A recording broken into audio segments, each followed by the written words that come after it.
Bienvenidos a 360 grados, una visión global de la noticia, un espacio para debatir sobre todo lo que sucede en Colombia y en el mundo. Y hoy iniciaremos 360 hablando de una sorprendente encuesta donde el voto en blanco derrota al presidente candidato Juan Manuel Santos si las elecciones fueran hoy, y donde además muestra cómo los demás candidatos están empatados. El sondeo de la firma Datesco muestra que el presidente Santos, con un 24.4%, va liderando las encuestas. Sin embargo, el voto en blanco lo supera con un 30.5%. ¿Qué pasa realmente con la campaña reeleccionista y sobre todo con los demás candidatos a la presidencia en Colombia? Hoy debate en 360. Y también hablaremos esta noche de la reunión que sostuvieron los delegados de las FARC en La Habana con el presidente uruguayo José Pepe Mujica, con el supuesto fin de mostrar su disposición para ayudar y colaborar en el actual proceso de diálogo que intenta poner fin al conflicto armado colombiano. La noticia fue confirmada por el negociador alias Pablo Catatumbo, quien no dijo en qué lugar ocurrió, qué significa realmente este encuentro y por qué algunas voces dicen que Mujica lo hizo para ir por el Premio Nobel de Paz. Debate hoy en 360 y no se muevan, que ya en segundos le damos la bienvenida a nuestros invitados.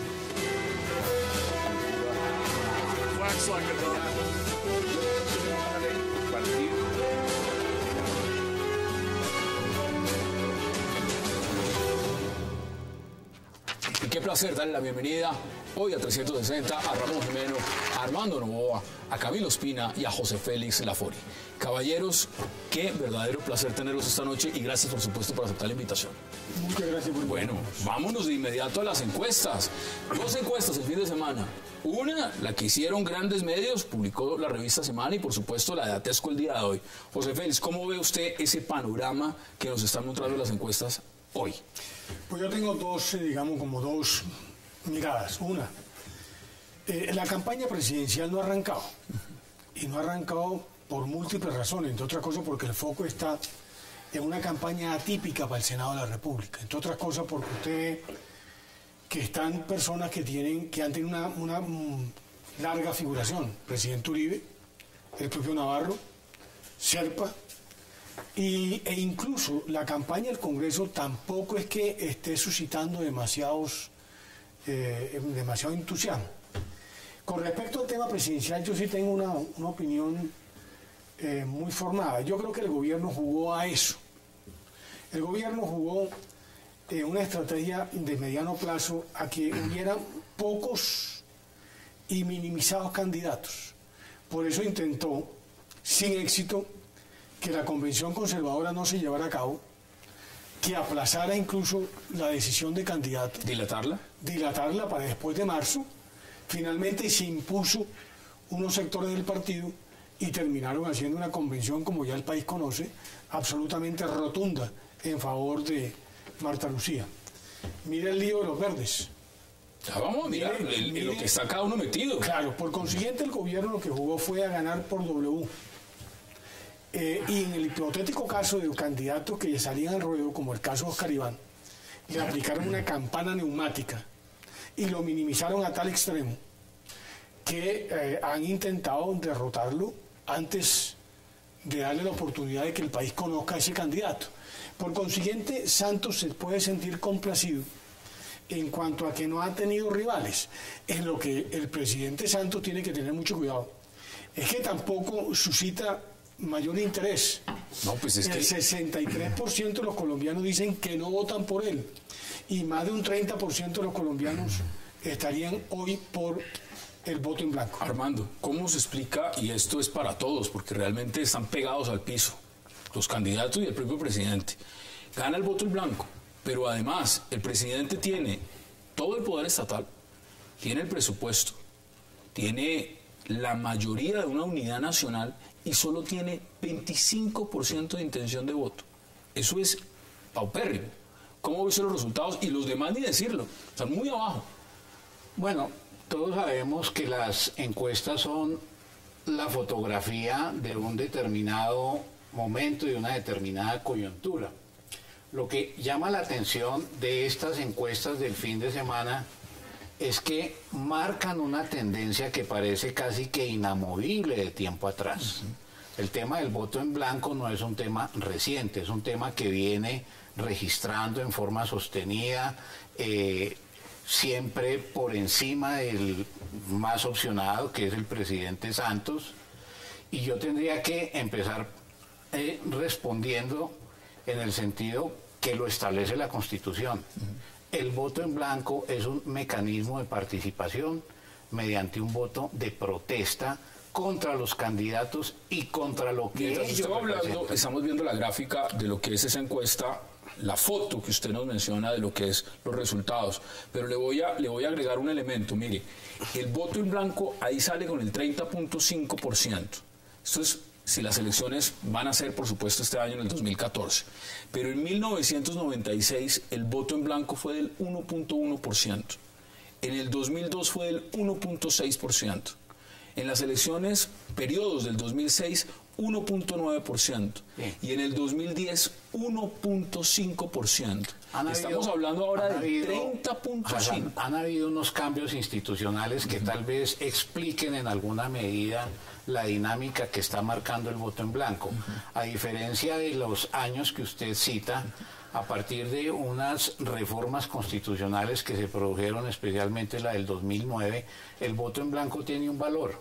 Significa que si obtiene la mitad más uno, la mayoría del número de votos depositados en ese certamen electoral, la elección tendría que repetirse sin los candidatos que participaron. Si eso llegara a ocurrir, sería una verdadera revolución ciudadana, más allá de las interpretaciones ideológicas que podamos tener. Si se llega a ese momento.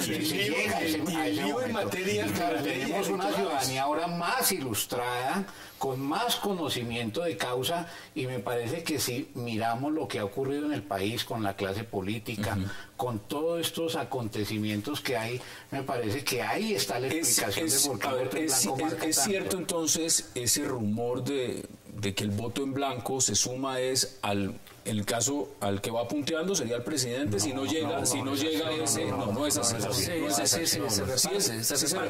No se va para un lado, pero se reparte más o menos en la misma proporción. Que algunos han dicho que puede afectar las minorías para el caso de corporaciones públicas, porque sube el umbral del 3%. Pero no es el caso de las elecciones presidenciales. Ahora, ¿cuál es su panorama, Ramón, de estas encuestas y lo que nos está mostrando? Esta campaña ha sido mucho más fría que las campañas. Colombia era un país muy político y muy politizado, y esa importancia de los partidos y de la dominación de los políticos en el escenario público ha bajado. Entonces el ciudadano está pensando hoy en otros temas, en el ambiente, en infraestructura, en desarrollo, en comercio exterior, y la política solamente se calienta, como ocurre en la mayoría de los países, ya cuando la elección se acerca, 30 a 45 días antes. Y es normal, si falta para calentarse, no hay la candidata conservadora apenas la eligieron hace 15 días. Entonces es normal que la gente de las ciudades, como los bogotanos, que son muy independientes, no tengan todavía candidato. Si uno revisa las encuestas de hace 4 años, por esta misma época, el voto en blanco era muy parecido al de ahora, 28, 30%. Y él no sabe, no responde eso, igual, otro 15, 20%. Es totalmente normal. Se agrava un poquito porque no han empezado, como dice José Félix, las campañas. Pero lo sorprendente más bien es que el presidente sí esté tan bajo. El presidente, después de 4 años, debiera tener 30, 35 puntos. Ha subido 20 en popularidad después de la crisis que tuvo por los paros agrarios, pero no ha subido en intención de voto. Y sin embargo gana con eso. Sí lo muestra como y gana con la mínima. Sí. Está ganando con la mínima. Pues por lo menos pasa a la segunda vuelta. Sí. Yo creo que el tema básico es que no se mueven los candidatos. Es decir, el presidente de noviembre acá no se mueve en ninguna de las encuestas, ¿no? Entonces, las encuestas en una línea común que básicamente da unos resultados bastante parecidos. Mis cifras no son iguales, es decir, el voto en blanco no era tan fuerte en el 2010. Es decir, en enero era muy parecido, yo revisé las encuestas, 25%. Sí, lo que sí es claro es que con un panorama tan frío, en el cual hay que anotar a Marta Lucía, que es la única que avanza, ¿no? Los demás prácticamente se quedan en el mismo punto. En esta encuesta ya es la segunda, o sea, bueno, voto en blanco primero, presidente segundo, iría Marta Lucía. Ramírez ya por encima de Oscar Iván Zuluaga. Correcto. Tenemos una milésima. Un Oscar Iván que se mantiene ahí o inclusive retrocede algo, y un candidato como Peñalosa que no tiene partido, no se sabe si es candidato, si no es candidato, dónde está. Es el único viable de los verdes, ¿no? Ningún otro de los verdes clasifica siquiera al 1%. Entonces, no, si los verdes quieren entrar, es con Peñalosa, no hay de otro. Si quieren algo viable, por lo menos. En ese orden de ideas, la campaña está completamente fría. Es decir, el presidente no se mueve, los demás candidatos no se mueven. Yo estoy de acuerdo, estamos todavía a 4 meses, pero a 4 meses normalmente en otras épocas se está empezando a mover, la opinión ya estaba tomando rumbo. Aquí parece congelada. En la opinión de ustedes, aquí no hay opción ninguna, es decir, de que se gane en primera vuelta. Ninguna. Sí, hay opciones. ¿Sí hay opciones? Sí, claro. Porque los otros candidatos son muy débiles. Lo de Marta Lucía, que es una mujer que todos conocemos con un gran espíritu luchador, va a subir, pero el efecto que tiene ahorita es porque estuvo 10 días en los medios de comunicación cuando se hizo la encuesta, sube naturalmente. Pero eso es segunda vuelta. Mire, en un escenario en segunda vuelta. Sí, pero la encuesta se hace recién elegida ella, que estaban todos los medios de comunicación. Sí, pero para que no haya segunda vuelta se necesita que el candidato que obtenga la mayor votación tenga más del 50%. Y en ese caso no lo está teniendo. No, y hay otro elemento que me parece que hay que tener en cuenta, es que las elecciones del 9 de marzo también van a marcar mucho de lo que termine por ocurrir. Las legislativas. Claro, no quepa la menor duda. Entre otras cosas por los jugadores que están allí. No es igual, por poner 2 puntos distantes, un Uribe con 30 o 35 senadores que un Uribe con 15 o 20 senadores. Son 2 escenarios políticamente el triunfo en Valentona.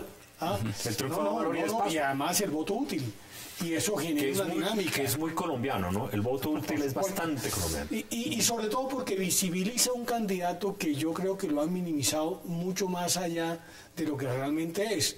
Aquellos que conocemos a Oscar Iván Zuluaga sabemos que es un hombre de primera línea, que no ha tenido la mínima. ¿Por qué no despega entonces? Porque los medios de comunicación no le dan espacio. No, porque tiene Uribe encima que no lo deja surgir, eso lo sabe todo el mundo. Pero eso es un superlíder. Dos puntos de vista distintos. No, yo participo un poco de lo que está diciendo Ramón por una razón elemental, hombre. Te lo pongo en mi caso. Mientras usted está hablando, ahí estamos viendo lo que sería una segunda vuelta, Oscar Iván Zuluaga y el presidente Santos. 40 contra 24. Eso es casi una diferencia de 15 puntos. Así es, pero te lo pongo de la siguiente manera, mire, si yo me pongo a ir a un acto con el ministro de Agricultura en mi calidad de presidente Fedegan, yo no tengo ningún espacio, porque obviamente las cámaras y los medios van a buscar al ministro de Agricultura, como apenas lógico, porque es el que define la política pública. Si Oscar Iván se empeña en salir con Uribe, pues no cabe la menor duda que los micrófonos y los espacios políticos se le van a Uribe. ¿Es así? Es un error estratégico. Yo agregaría otro elemento, y es que el país no se ha enterado realmente de lo que está diciendo Oscar Iván Zuluaga. Digamos, cuáles son los planteamientos programáticos. Yo sé que los tiene, yo sé que es un hombre preparado, yo sé que es un hombre que tiene capacidades para hacer propuestas frente al país, pero llamo la atención en el sentido de que en las elecciones de Congreso tampoco se observa nada nuevo frente al sol. Se observan las mismas tendencias históricas de siempre. Por eso yo coincido. Yo coincido. La participación de un jugador como Uribe, pues naturalmente modifica toda la dinámica. Hasta cierto punto. Entre otras cosas, Entre otras cosas, porque es la única lista cerrada que va para el Senado. Sí, pero las encuestas no están registrando que vaya a haber una votación masiva por la lista del Centro Democrático. 40% de Jan. Lo que se pregunta en algunas encuestas es el nivel de favorabilidad frente a Uribe. No. Pero su lista. 60 y pico por ciento. No, la lista de Uribe. Aquí la pregunta, ¿usted votaría? Y yo lo que observo es que no hay una campaña ni al Congreso ni a la presidencia de la República que esté diciendo cosas significativamente diferentes de lo que tradicionalmente hemos tenido. Pero perdóneme un segundo. Simplemente a nivel de debate, de discusión, sin que usted esté en un lado y en el otro lado. A ver, no, todo lo contrario. Lo que pasa es que los medios de comunicaciones no han querido dar los espacios que eventualmente ha venido de alguna manera tratando de morder Uribe. Uribe todos los días dice una cosa, Y Bueno, el Twitter lo tiene activado. Claro, pero las campañas... pero voy mucho más allá de eso. En consecuencia, aquí lo que ha pasado es que como los partidos políticos están atomizados en unas listas por voto preferente, pues es imposible que la postura del Partido Liberal sea una cuando los 100 candidatos al Senado del Partido Liberal, cada quien interpreta la política como le va saliendo. ¿Cuál es su análisis? Yo creo que en las campañas políticas cada cual se abre su espacio, y ese es el arte, ¿o no? El arte es poder comunicarle a la gente lo que uno quiere, y uno no puede esperar que los medios de comunicación sean los que le abren el espacio. Uno se lo abre. Uribe se lo abre de forma permanente. El Twitter de Uribe es un camino directo al espacio político, y lo abren y lo registran. La gente está pendiente de lo que dijo Uribe, del último Twitter, de lo que dijo, de lo que no dijo. ¿Quién está oyendo el Twitter de Serpa? ¿Quién está pendiente del de Galán? ¿Quién está pendiente de los otros frentes? O no tienen peso, o no se lo registra, o no dicen cosas interesantes.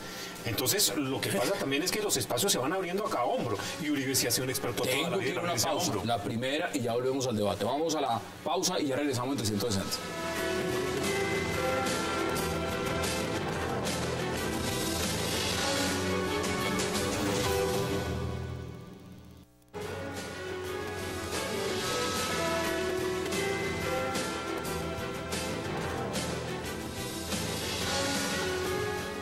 Regresamos a 360 y estamos viendo cómo sería esa segunda vuelta, porque todo indicaría con las cifras que hay, los números, los resultados, pues en Colombia en este momento se daría una segunda vuelta.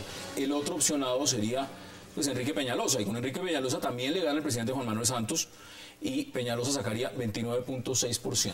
Pero justamente el momento, la frialdad de la campaña, lo que muestra es que el presidente puede ganar fácilmente en primera vuelta. Si hoy tiene 40 puntos con Peñalosa y 40 puntos frente a Marta Lucía prácticamente, y 30 de no sabe o voto en blanco, quiere decir que si el 40% vota por él, está en 52 puntos. Bueno, eso dicen desde Fundación Buen Gobierno, dicen que le están apuntando a ganar en primera. Claro, estas encuestas lo que muestran es que el presidente puede ganar muy fácilmente en primera vuelta. Pues si tienes 45% de no sabe, no responde. 25, sí.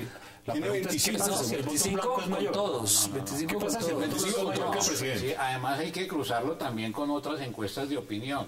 ¿Qué porcentaje de los encuestados quieren la reelección del presidente, por ejemplo? 63% dicen no. Entonces, digamos, porcentaje no lo quiere? aceptemos que en estas encuestas el presidente Santos es ganador, que va a haber segunda vuelta, pero que todavía las tendencias electorales, como dice el doctor Lafurí, no están determinadamente marcadas porque faltan las elecciones de Pero marzo. mire, Ahí se pero conocerán mire, usted las hablaba de tendencias marzo, reales. usted hablaba de marzo, entonces hablemos de marzo. Esta encuesta, Tatesco, nos habla de los partidos políticos y le pregunta a los encuestados, si las elecciones al Senado fueran mañana, ¿por qué lista de qué partido político votaría usted? Y encabeza el partido de la U. Claro, 18.2. Pero por una razón, porque el gran problema del presidente Uribe es que aún se le sigue identificando con la U. Por eso la campaña de Uribe tiene que ser simplemente yo soy Centro Democrático, no soy la U, tiene que negar la condición de tal, porque de lo contrario habrá muchos incautos que terminarán votando por donde no es. Partido Liberal, segundo, 12.2%. Tercero, Partido Centro Democrático. Las elecciones de Congreso son muy individuales. Es decir, cada senador trata de encontrar su propio nicho y lograr su propia votación, independientemente del partido. Es decir, hay mucha gente que independientemente del partido va a votar por el senador Gerlain, hay mucha gente que independientemente del partido va a votar por Serpa. Normalmente tendrían que tener una alineación, pero no necesariamente la identificación del partido implica la votación por el individuo. La ventaja de Uribe fundamentalmente está en que el 80% de la población ya vive en centros urbanos entendiendo las grandes ciudades, inclusive ciudades medianas. Eso significa que la opinión, que es lo que genera eso, que la gente vive en centros urbanos, es muy importante en ese contexto, y en ese contexto Uribe sí tiene una ventaja muy, muy grande, que yo creo que va a rendirle frutos importantes. Lo que pasa es que las encuestas de Senado normalmente son muy desacertadas por bien hechas que estén como estas, que están muy bien hechas. Porque el universo sobre el que se aplican no corresponde al universo de los electores para Senado. Entonces se equivocan totalmente. Cada candidato en las regiones es distinto. El voto por cada candidato en cada región es totalmente diferente. Entonces habría que hacer una encuesta como se hace en los países como Estados Unidos, donde los candidatos son por departamento. Sí se puede hacer una encuesta y es certera. Aquí no, aquí te indica la afiliación del partido. Y es que se Nada pregunta más. por qué partido va a votar usted cuando hay una crisis en los partidos y la gente no tiene una adhesión a los partidos, sino a las personas, sobre todo los partidos Es un buen punto. que van con voto preferente. El caso de la lista del Centro Democrático es excepcional, es una lista absolutamente, digamos, personalizada en la figura del presidente Así es. Uribe, pero en los demás partidos van todos con voto preferente y entonces la gente no vota por el partido sino por el candidato de sus preferencias. Realmente los partidos son unas montoneras que sirven de sombrillas para aspiraciones personales. Hay un hecho que me parece que vale la pena volver sobre él. ¿Por qué el Consejo Nacional Electoral devolvió 2 o 3 veces el logo de Uribe? ¿Por qué le impidió poner Uribe Centro Democrático? ¿Por qué le impidió poner la foto? Porque era evidente, por lo que dice el doctor Novoa, que la gente va a buscar es a Uribe. Y lo que ha pretendido la U es tratar de enredar o confundir, engañar al elector, creyendo que Uribe está en la U y no en Centro Democrático.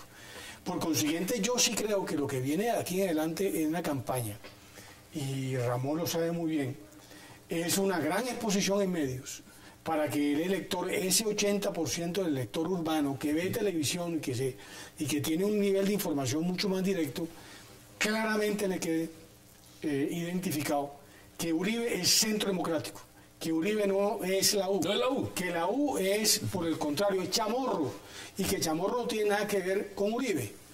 ¿Qué va a pasar? Se van a enredar más. Pero es una anomalía de la democracia, porque es que Esa anomalía.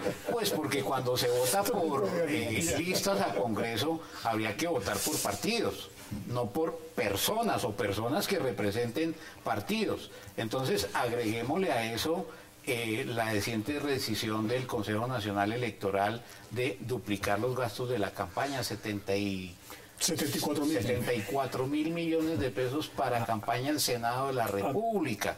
Pero a mí me Entonces, parece- eso va a ser una feria, digamos, Visual. de gastos de dinero, pero de Armando, medios de pero Armando, comunicación. por lo menos- Paradójicamente, en esa competencia no van a aparecer los partidos, sino los Las personas, candidatos. las personas. Por eso digo que es una anomalía Pero democrática. por lo menos nos acercamos un poco a la legalidad, ¿no? Porque al subir por lo menos colocamos a la gente dentro de la ley. Porque es que lo que teníamos históricamente es que se gastaba muchísimo más en la campaña, lo he reportado, todo el mundo terminaba... Esa me parece que es una mala solución, porque incrementar los gastos de la campaña en lugar de regularlos y establecer unos sistemas distintos de El doctor, financiación el de las doctor opina campañas. como que es no ha distinto. ido cómo se hacen las elecciones en Córdoba. No, yo sé. No, claro que no. En Atlántico, porque van a Es seguir decir, un repartiendo. senador se puede ganar, o 2 o 3 senadores se pueden gastar el tope de la lista. No, sí, con seguridad. Y de hecho creo que lo están invirtiendo. No quepa la menor duda. O sea, un senado en Córdoba cuesta 15, 20 mil millones de pesos. 30.000 hay unos que Bueno, están diciendo que ¿qué es lo que a mí me parece absolutamente aberrante? La pregunta primero es ¿dónde le dan los 30 mil millones, no? Bueno, en los cupos indicativos, Pero... ¿no? Le toca En hacer la un fraude, mermelada. pero le toca hacer un fraude. En la gigante. mermelada, Eso hombre. no ha sido solamente Mira, en este gobierno. hay senadores que están comprándole a otros por el 10 y el 12% los cupos indicativos que le asignó el ministerio a otro colega. Simple y llanamente. No dejemos de lado, acá hay un elemento en esas elecciones, porque pues ustedes han hablado de la U, han hablado del Centro Democrático, pero Ramón, ¿dónde me deja a la Alianza Verde? Porque la Alianza Verde aquí también La Alianza figura. Verde está con Santos, porque es Petro, que Petro está respaldado por Santos, porque Santos necesita que la izquierda le sube para que en primera vuelta pueda ganar, y Petro está haciéndole ese favor con la toma que hizo, la captura que hizo de Alianza Verde. Los que quedaron por fuera fueron los verdes, y es absurdo que Peñalosa vaya a ser candidato de los verdes. Ningún peñalosista va a votar por Petro, y ningún petrista va a votar por Peñalosa. Esa es la alianza más absurda que puede existir. Sacaría Entonces, se van a salir. 5.4% si hablamos de las legislativas, ¿no? En el marco de la legislativa es el porcentaje. ¿Cómo ve usted la Alianza Verde? Pues no, es que Ramón me está dando una clave que no había entendido. Yo no sabía por qué Ángela Robledo y todo el progresismo terminó de alguna forma invalidando la regla de juego que habían escogido para evitar la candidatura de Peñalosa. Y lo que Ramón dice es que por instrucciones de Santos, dentro de la teoría que yo formulé al comienzo, lo que quieren es ganar por W. Es decir, que no se presente ningún candidato medianamente respetable para ver cómo está mal candidato, cómo logra ganar las No hay uno bueno que lo enfrente. Exactamente. Es una buena estrategia. Es una estrategia. No, pero esa es una interpretación que no tiene... Es riesgoso. ¿No es así? Yo que he estado, yo he estado en un Usted lo ha visto, ejercicio, usted lo ha visto, yo usted he lo ha visto estado de en un primera mano. ejercicio de aproximar a lo que llamamos la tercería y los sectores alternativos. Lo que explica la necesidad de una candidatura distinta es precisamente diferenciarse el presidente Santos. Y parte de la tragedia que tienen estos sectores es que no se han podido poner de acuerdo, pero no porque unos apoyen a Santos, sino porque el rey de la disputa se llama Enrique Peñalosa. Pero ¿es Enrique Peñalosa o es Gustavo Petro? Porque es que al final de cuentas en el Partido Verde estaba primero Peñalosa que Petro. Ahora Petro entró a la alianza. Además hay un fraccionamiento de fraccionamiento. Yo creo que eso tiene, digamos, la explicación que tiene eso es, digamos, la forma como se hizo esa alianza. Como los progresistas no tenían posibilidad de una personería jurídica para competir en las elecciones, hicieron una fusión con los verdes que también necesitaban fortalecer su andamiaje electoral a efecto de pasar la barrera del umbral. Pero eso a mi manera de ver no resultó del todo bien porque se hizo una alianza mecánica sin medir las consecuencias que eso implicaba Ahí está, y ahí tenemos ahí están las los resultados. Y la izquierda queda totalmente fracturada, ¿no? Porque es que es una fractura de fracturas. Primero está el polo que los unifica, el polo se fractura, aparecen los progresistas, están los verdes que eran independientes en su momento, eran más centro, eran verdes, eso no se sabía exactamente qué era, y terminamos en una fusión de progresistas con verdes, el polo allí, y ahí daba ya.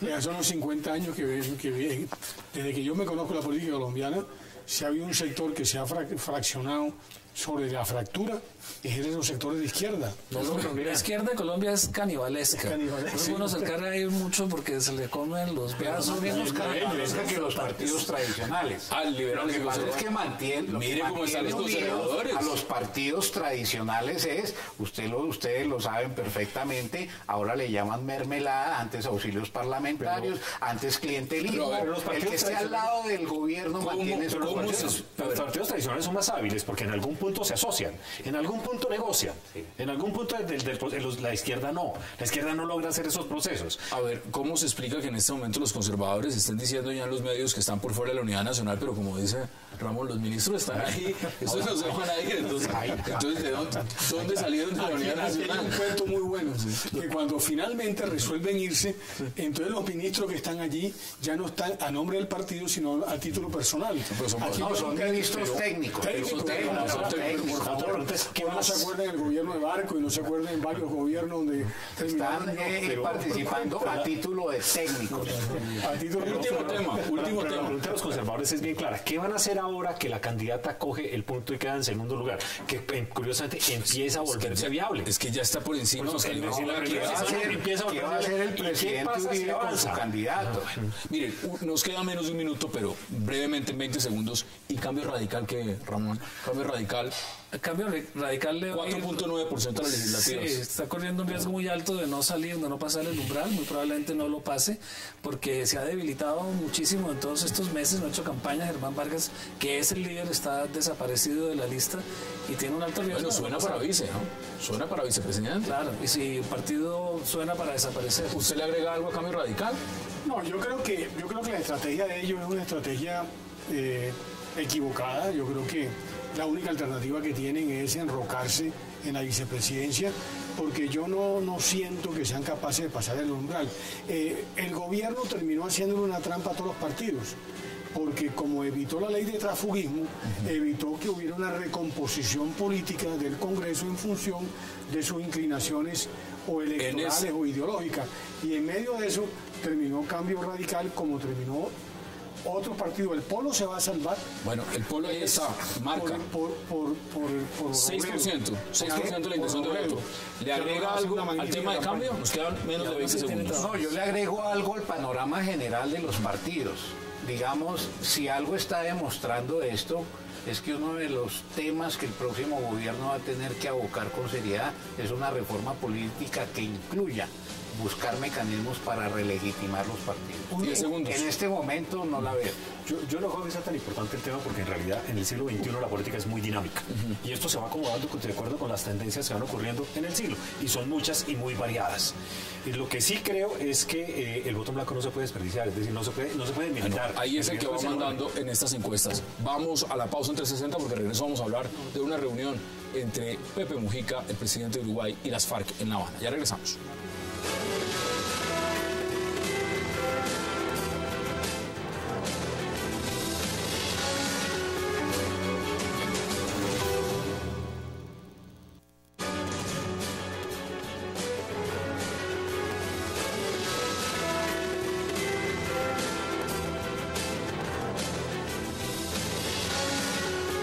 Regresamos a 360 y por supuesto vamos a hablar ahora de Pepe Mujica, presidente de Uruguay y las FARC. ¿Cómo ve usted esa reunión? Pues a mí me parece de alguna forma normal. Pepe Mujica es el líder de la izquierda racional, de la izquierda democrática en el continente. Y es un hombre que está buscando su premio Nobel de Paz, lo dicen en Uruguay. El que ha leído las noticias hoy en Uruguay ve cómo parte de los partidos políticos y el partido que apoya a Mujica lo están candidatizando al premio Nobel. Independientemente de eso, yo creo que es un hombre de buena fe, que debe estar buscando algún tipo de elemento. No tiene espacio en la negociación, claramente, no con las FARC. Y es un hecho más bien político, más bien simbólico, si se quiere. ¿Es simbólico? No, yo creo que aquí hay varias cosas. Primero, a mí me parece que el cuento del Premio Nobel de la Paz han venido dándole... Inventándose ellos. No, pero todo el mundo, o sea, y Santos también, y Pastrana, y el otro. Y se lo dieron a Obama, y lo que hizo Obama fue más bien recrudecer la guerra, ¿no?, en el Medio Oriente. Se lo dieron al rey de los aviones no tripulados. Así es, ¿cómo te parece? Entonces, a mí me parece que ese cuento puede del Premio Nobel. Yo siento que Santos venía jugando a eso, y lo invitó. Y creo que el tema del Ejército de Liberación Nacional iba para allá. Y Mujica quiso prestar un servicio. Y en la mitad del paseo, cuando Mujica, que es un hombre llano, simple, transparente, echó el cuento, el gobierno, que siempre tiene una forma un tanto torticera de armar sus escenarios, trató de desmentir al señor Mujica. Y hubo un momento en que era evidente que el que mentía era el gobierno. Por supuesto que el gobierno fue a Cuba no solamente a hablar con Mujica sobre esos temas, sino a hablar con la FARC. Es más, se dijo, y el rumor fue un rumor muy fuerte, que sacaron a Timochenko para hablar con Santos en Cuba. O sea, el gobierno tiene que ser más claro con la sociedad colombiana. El gobierno no puede estar dando esos bandazos porque cada vez los colombianos le creemos menos en torno a los diálogos en La Habana. ¿Cómo lo dice? No, yo creo que el presidente Mujica está comprometido con la paz de Colombia. Él ha dicho que el hecho más importante que está ocurriendo en América Latina es el proceso de paz en Colombia, y creo, no hay razón para no creerlo de esa manera, que tiene una apuesta sincera en ayudar al proceso de paz que cursa en Colombia. No me cabe duda de que para sentarse con los delegados de las FARC en La Habana, el gobierno colombiano ha debido estar enterado previamente de esa circunstancia, lo cual no me parece ningún desafuero, porque si algo pudo haberles dicho Mujica en esa reunión es que aceleren la negociación, porque en la reunión de La Habana la pretensión que manifestaron los presidentes es en convertir a América Latina en una región de paz, y el único conflicto armado que impide que eso sea una realidad es el conflicto colombiano. Mire, hay un elemento, y porque es importante mirarlo en coyuntura. Vamos a ver un video donde el segundo hombre de Pablo Catatumbo, mientras el presidente Mujica estaba en La Habana hablando con las FARC, pues el segundo hombre de Pablo Catatumbo, el señor alias Walter Mendoza, hablaba con niños en el Chocó. Esto lo reveló Noticias 1. Veamos exactamente qué le estaba diciendo el segundo de Pablo Catatumbo a los niños en el Chocó. Las FARC, compañeros, las FARC nunca va a entregar las armas. Las FARC nunca va a traicionar al pueblo. Las FARC no van a entregar las armas. Entonces, mientras hablamos de zona de paz, un territorio de paz allá en La Habana, aquí los que están al frente del cañón están diciendo: ustedes no se preocupen, nosotros no vamos a entregar las armas. ¿Cómo hacemos entonces? ¿Qué estaba haciendo el señor Pepe Mujica allá? ¿Hablando con quién? Lo mismo que hace el gobierno. Lo mismo que hace el gobierno es dar la guerra mientras habla en La Habana. Pues las FARC siguen haciendo la guerra mientras entregan las armas. Pero Mujica está haciendo 3 cosas que no se han mencionado acá. Una, reconocer como jefe de Estado la legitimidad del proceso de paz hablando con las FARC. Es bastante importante porque es el primer jefe de Estado que tal vez por su trayectoria como guerrillero de los Tupamaros pues tiene más importancia para el proceso, para legitimarlo. La segunda es que el tema que se está abriéndose de las drogas, y Mujica, que es el tercer elemento, fue la primera persona que se atrevió, el primer país que se atreve a legalizar la marihuana. Entonces está mandando un mensaje indirecto en el tema más importante de la negociación, o más complejo tal vez, que es el de cómo se deja el narcotráfico o cómo las FARC dejan de estimular o respaldar el narcotráfico mediante la legalización de la marihuana o buscando otros caminos. Me parece que es muy interesante la visita y que obviamente no es espontánea. Usted mencionaba un tema importante, no solamente las FARC, ¿qué es lo que pueda pasar con el ELN? Es decir, si Uruguay, también se dijo, podía ser Ecuador a través del presidente Correa quien facilitara territorio. ¿Usted cree que eso es uno de los puntos importantes también? Yo creo que sí, porque el gobierno quiere separar la negociación de las FARC con la negociación del ELN. Si a mí me pregunta, yo me siento más cómodo en Uruguay que en Ecuador. Pero pues es una decisión que tendrá que tomar el gobierno. Quizás también quiere de alguna forma acabar de mejorar las relaciones con Ecuador, y eso sería un buen punto, pero uno trata de buscar el lugar que va a ser más idóneo para una negociación, y Uruguay es un lugar perfecto para hacerlo. Por los mismos antecedentes de Mujica, de ser ex-Tupamaros, todo ese tipo de cosas tiene mucha legitimidad. Ahora la otra pregunta es, no hemos oído nada del ELN, ¿no? Es decir, en términos reales... Hay un tema que plantea el doctor Novoa, que a mí me parece que no es de cualquier monta.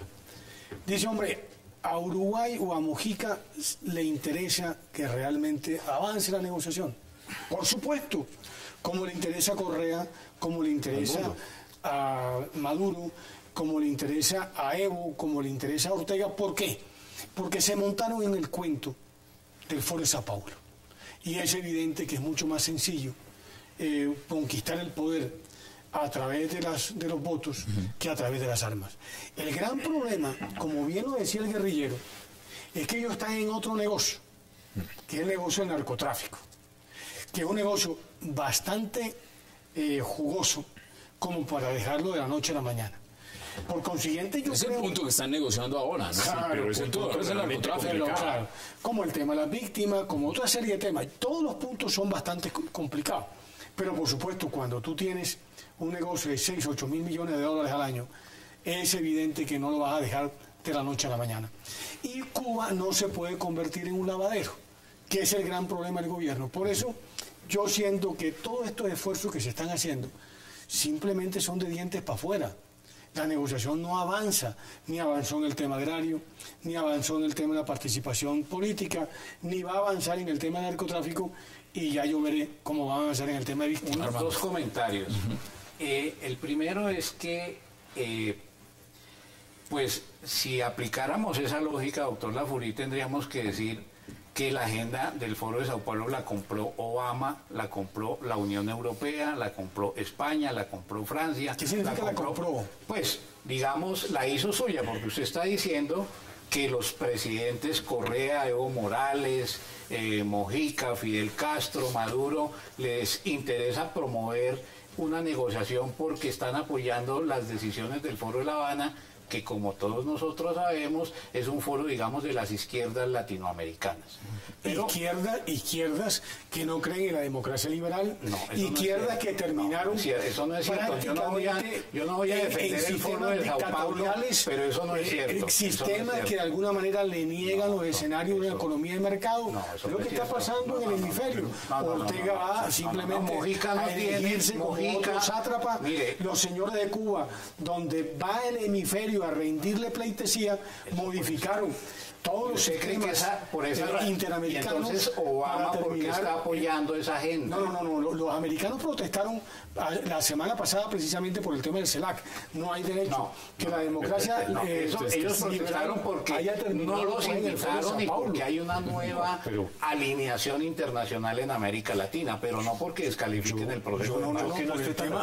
Ahora, en relación al video, digamos, por supuesto yo censuro que las FARC no jueguen limpio en un proceso de paz. pero también registro que a veces estas noticias salen para confundir a la opinión pública. Esa nota de cuándo es, cuándo se tomó, en qué contexto está editada la nota, porque ya estamos acostumbrados a que cuando avance ese proceso salen este tipo de noticias para generar una situación de confusión en la opinión pública hacia el proceso de paz. Hay una cosa que es clara, hay frentes como el Frente 60, como el frente que está entre Cauca y Nariño, que ahí está el plateado y ahí está el 50% de los cultivos de coca del país. El Frente 29 en Nariño, el Frente 38 en el sur del Putumayo, el Frente 5 en Urabá, el Frente 32 en Urabá. Esos tipos no van a entregar la coca. Esos señores están en otro negocio y es muy difícil desmontar porque es su forma de vida. Y eso está relacionado con el tema del minado también, porque es que minan para proteger los cultivos de coca. ¿Cómo vamos a hacer para que esta gente entienda que se firmó un proceso de paz y que tienen que dejar un negocio tan rentable? Yo lo veo muy difícil. Y además, lo mismo que pasó con los paramilitares es un claro ejemplo de eso. El Estado, en la medida en que no, es muy difícil controlar ese negocio. Dejemos la política de lado, el tema es el negocio. Ellos se van a seguir vinculando en los grupos. Uno va a dejar un fusil para proteger un negocio de este estilo. Yo no creo. Mutarán, cambiarán de nombre. Pero hay un tema que es muy ilustrativo. Santos va a hablar con Obama y compra la paz. A la semana siguiente, el Estado americano le notifica al gobierno colombiano que 2 de los negociadores que están en Cuba están pedidos en extradición. Entonces, claro, eso de comprar, que Obama y que la Unión Europea compra el proceso de paz de diente para afuera, mientras que no le toquen sus intereses estratégicos. Y el tema narcotráfico, como el tema libertades, ¿o usted cree que los europeos están muy cómodos con que Correa conculque libertades a los medios de comunicación, o que Cuba tenga durante 10 o 15 años presos periodistas, ¿no? Que son presos políticos? Yo no creo que las democracias liberales del occidente vayan en esa dirección. Nadie está comprando eso. El cuento de la paz. Bueno, pero en la CELAC todos apoyaron. Todos fueron allá. El secretario general de Naciones Unidas. Uno en posición política, ¿cómo se niega a la paz? Es prácticamente imposible. El tema de las FARC y cómo se transita a la vida civil dejando el negocio del narcotráfico, que no es narcotráfico sino la defensa de los productores de coca, que es distinto a traficar. Y el gramaje. No es lo mismo porque la utilidad es mucho menor. O sea, las bandas no son narcos. ¿Cómo que no son narcos? No importa la categoría que le pongan, perfecto, el que quiera. Que no ha subido el argumento. Espérate que no es el argumento.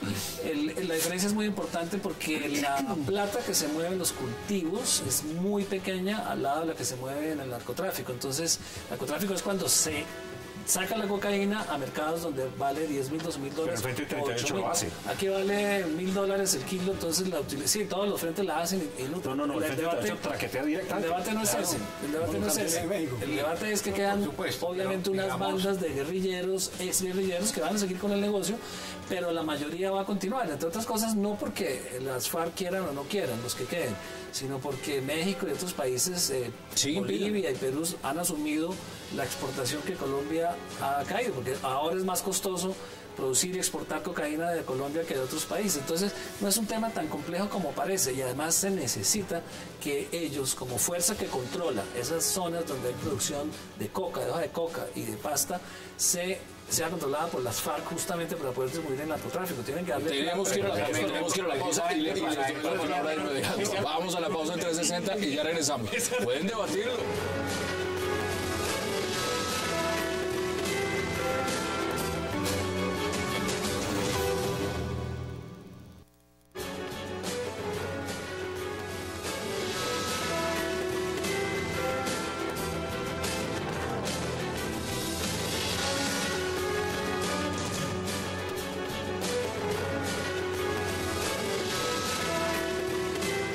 Regresamos a 360 en la última etapa. Bueno, Ramón estaba exponiendo los argumentos, pero yo lo vi a usted y no los vi muy de acuerdo. Yo le entendí más o menos que uno tenía que entregarle a las FARC un pedazo de territorio para que ellos controlaran el territorio y evitaran que se hiciera narcotráfico.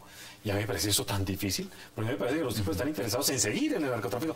Digo, vamos a un acuerdo de paz, algunos se incorporaron a la vida civil, pero yo no veo a esa gente... No lo veo así. No, a mí lo que me parece es que es imposible que el Estado sea el territorio. La pregunta que hay que hacerse es que no lo tienen que ceder porque ya lo tiene controlado las FARC, ese es el punto. Hay que recuperarlo. Claro, pero como no las pudieron recuperar ni en 8 años de uribismo, pues este gobierno considera que es más fácil negociar con ellos. Hay un efecto económico importante. En la medida que la economía del país crece, que el país se vuelve más rico, el fenómeno narcotráfico se vuelve menos importante y tiene menos peso.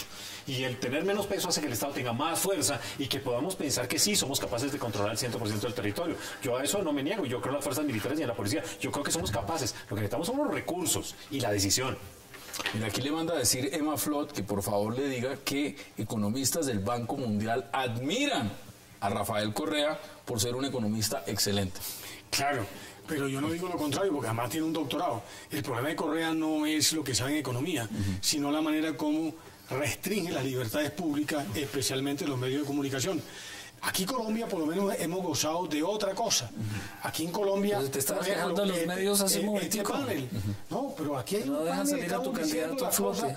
Pero el dueño del medio de comunicación ya verá qué hace con él. No, Correa lo que está haciendo es democratizarlos, quitándole unos dueños que no dejan entrar democráticamente la opinión pública y poniéndole unas reglas, claro, por abusar como se hace en todos los países. Igual que Raúl Castro. No, hay un régimen de libertad absurdo de la prensa en Colombia, no tiene controles. Como igual que en Venezuela, que prácticamente acabaron. Esa prensa es absolutamente libre. No, pero ¿de qué es que estamos discutiendo? No, es era porque me escribieron directamente y dijeron, no, por favor, con Correa no se meta, le mandaban decir, mejor dicho. Más o menos. Como economista magnífico. No, la posición de lo que había dicho Ramón. Aquí teníamos un intercambio de opiniones con Camilo en el sentido de que la negociación con las FARC puede ser una vía para enfrentar el tema del narcotráfico y de la erradicación de los cultivos. El problema del narcotráfico no tiene una solución colombiana. Es una solución internacional, así lo han reconocido los jefes de Estado, pero en lo que se refiere digamos, al uso de la coca, de los cultivos ilícitos para la financiación de la guerra, eso creo que sí se puede tratar por la vía de una solución política. Allá en La Habana, como se está haciendo. Claro, por eso es un punto central de la agenda y es de desear que se pongan de acuerdo rápido sobre ese tema. Ahora, para que finalicemos, quedan menos de 4 minutos.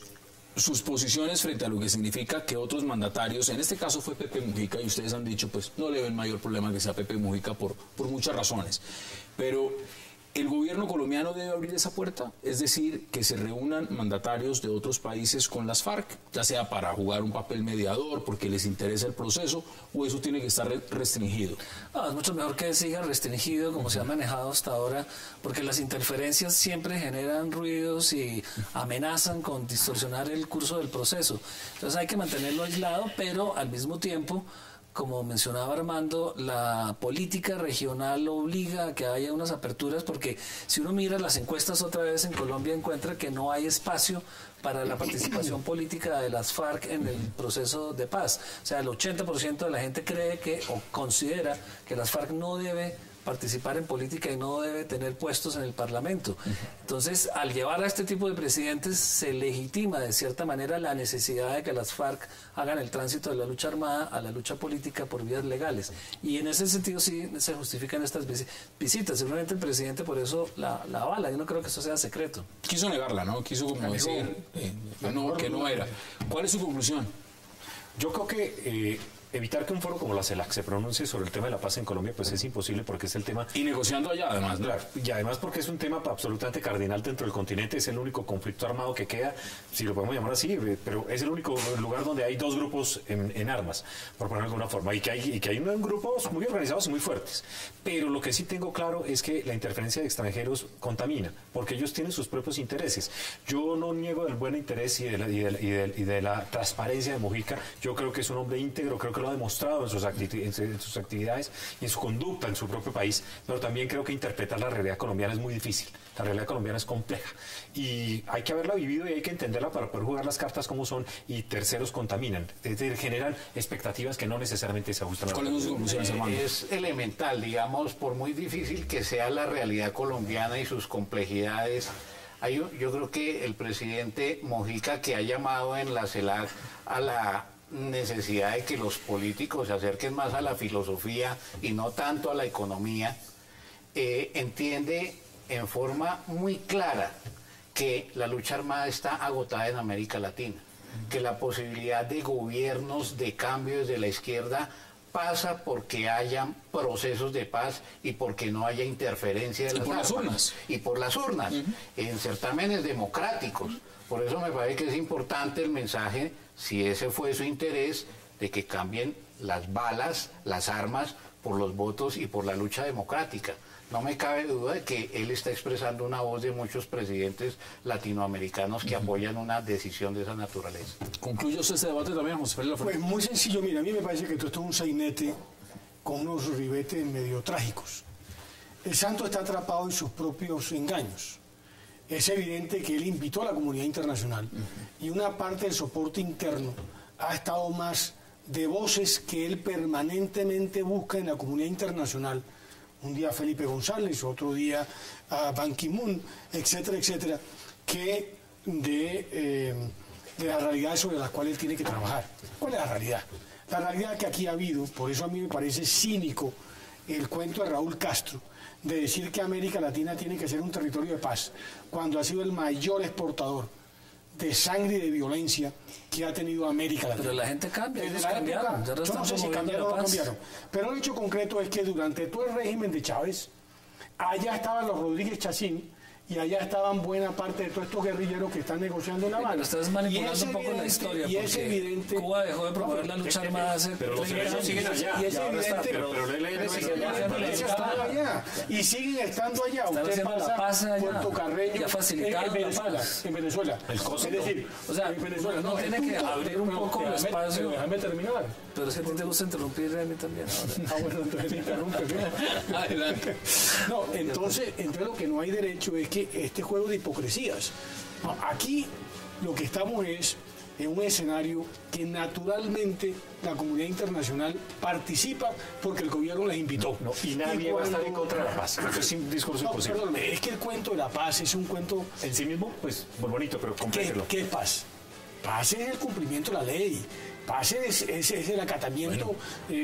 Se nos acabó el tiempo. ¿Le agrega usted algo? ¿No? Estas son las posiciones. Paz es El cumplimiento mundo de la ley. cambia, el mundo cambia y me parece, con todo respeto para terminar mi intervención, que es una interpretación anacrónica de lo que está pasando en América Latina. O sea, ¿tú crees que en Venezuela no siguen estando los mismos guerrilleros? Tienen muchísimos problemas. ¿Y tú crees que en Ecuador, cuando cogieron a Reyes, era anacrónico? No, No, allá están. no estaba apoyándolos el presidente. Pero el problema lo solucionamos nosotros, no ellos. Esas son las Un posiciones. presidente que ahora convoca Muy a bien, la paz. un verdadero placer. No puede ser Gracias por posible. aceptar la invitación, Muchas José Félix Laforí. Gracias también. Camilo Espina, un verdadero placer. Y Armando Novoa, gracias como siempre. A ustedes, gracias por acompañarnos. Recuerden, la cita es mañana a la misma hora, 8 p.m. para seguir haciendo toda la agenda política de Colombia y del mundo. Y recuerden, repetición de este programa 11:30 de la noche. Gracias por acompañarnos.